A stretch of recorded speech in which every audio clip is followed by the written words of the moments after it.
22 тапшырма. Семетейдин атасы 1 жылдын ичинде 8 ай, ал эми апасы 10 ай иштеди. Атасынын орточо айлыгы айына 50 000 сом. Ал эми апасыныкы болсо 20 000 сомду түздү.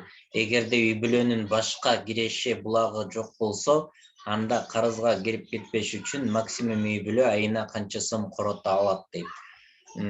Ошондо 1 жыл жөнүндө кеп болуп атат. Ошондо айына дегенде биз 1 жылды эске алышыбыз керек да.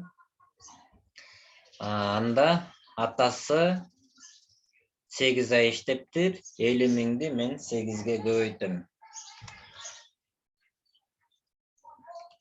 8 айга көбөйтсөм 5 жерде 8 40 болот,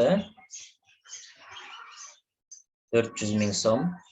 Апасы болсо 20 000 таап иштептир дагы. Канча иштептир? 10 ай, 10го көбөйтөм. Анда бул 200 000 болот. Экөөнү кошом, чыкканын 600 000 болот. Бөлөм 12ге.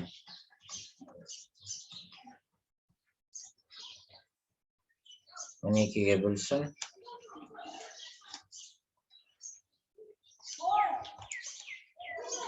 Шуну 50 000 сом болот экен да айына. Айына 50 000 сомдон коротуп жашай алышат экен.